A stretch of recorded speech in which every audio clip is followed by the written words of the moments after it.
Greetings friends, and welcome to the Stonehill Terrain Build Part 2. In the last video I made some cobblestone pads out of 6x6 modular terrain tiles by Printable Scenery. I'll put a link for Printable Scenery's website in the description of this video. For the top of the cobblestone pad I have a medium-sized modular building, also from Printable Scenery, that I need to paint and assemble. This particular building is a free trial pack that you can download. It can be a little hard to find it on the Printable Scenery website, but if you type in trial in the search bar, you can usually find it in the search results. This style of building is part of a collection called Clorehaven, which the buildings would have a sort of an English Tudor look. I really enjoyed this style and I plan on buying and building more from this collection. This building is designed for the OpenLOCK system, in which I've talked about this before in the last video, and all the floors, walls, and roof can be printed out in different sections and then snapped together with specialized clips. So even with this free trial building, you can print out more pieces and rearrange them to modify the building to a certain degree. But later on you could buy more STLs or plans, which has different roof and wall shapes that let you change the building with different angles and such.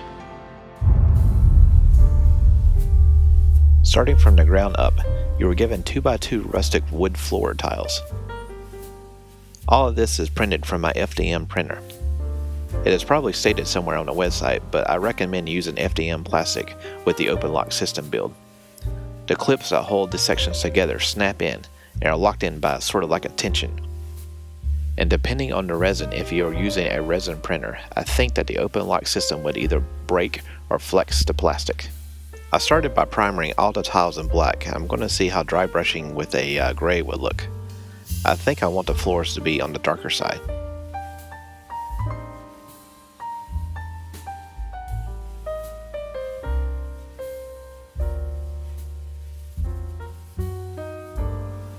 Now we will see what some speed paint looks like with some trusty old Satchel Brown.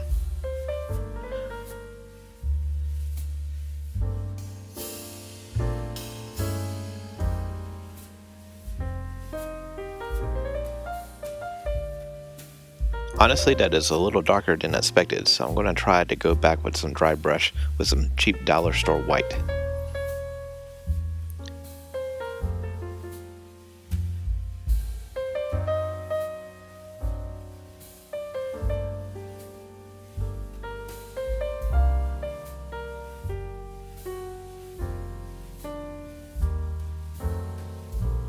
Now we're back with the Satchel Brown, and that looks a lot better. I think in my mind, I like for things to be a little bit on the dark side, but it never works out as expected. Okay, last minute I decided to go even lighter, and I went back and did a heavy dry brush with white again.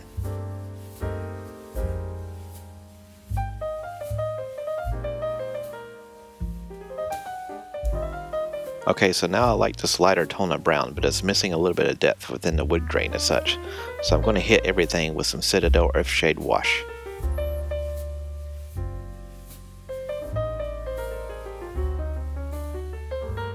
To finish up the flooring, I'm going to use this stencil that I've designed and mark 1-inch markers in gold.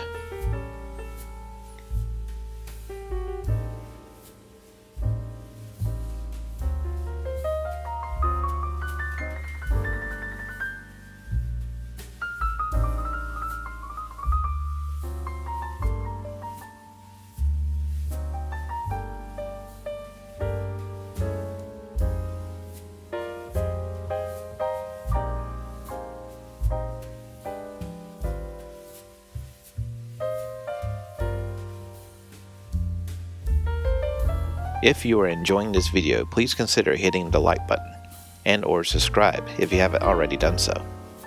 Also, be sure to check out Square Table Union on other social media. Here are the walls, and they have a cool stacked stone look with wood frame windows. I primered them all in black and I did a light Zenithal white spray. I bought this runic gray speed paint just for this project. This is a cool looking gray with just a tint of blue in it.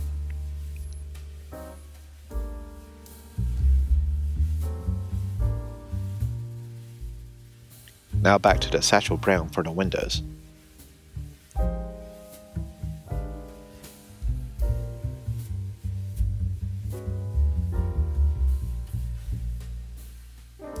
And then some broadsword silver for the bars.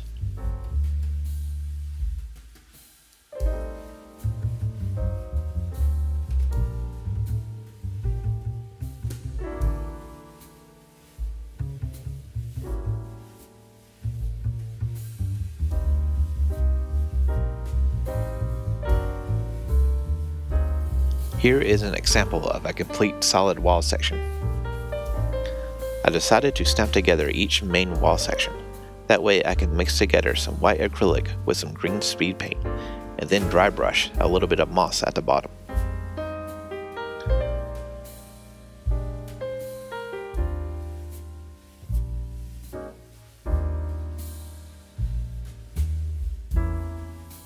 The door is pretty neat. It has holes designed into it for a hinge system.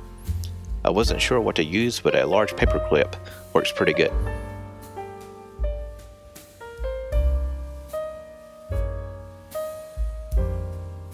I have black FDM plastic, and I don't know why others didn't like just pure laziness, but I printed all the clips in white. But I definitely recommend printing all these clips in black just in case you can see the clips in between the walls.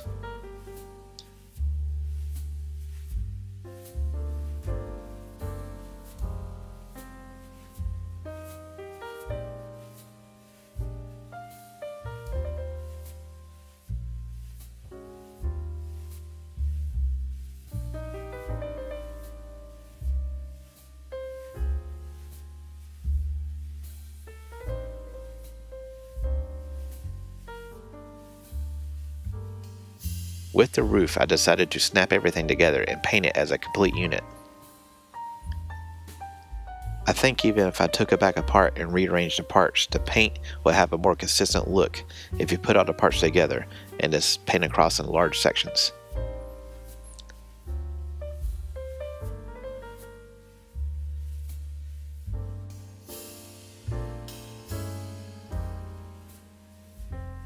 I'm going to try this Beowulf blue speed paint for the roof tiles.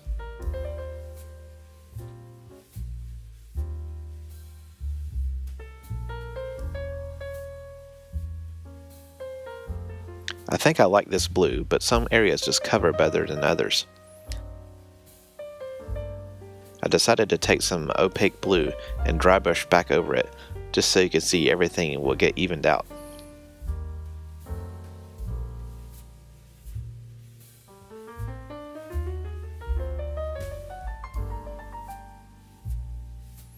And now to help with some shading, I will finish off the roof with some Citadel non-oil.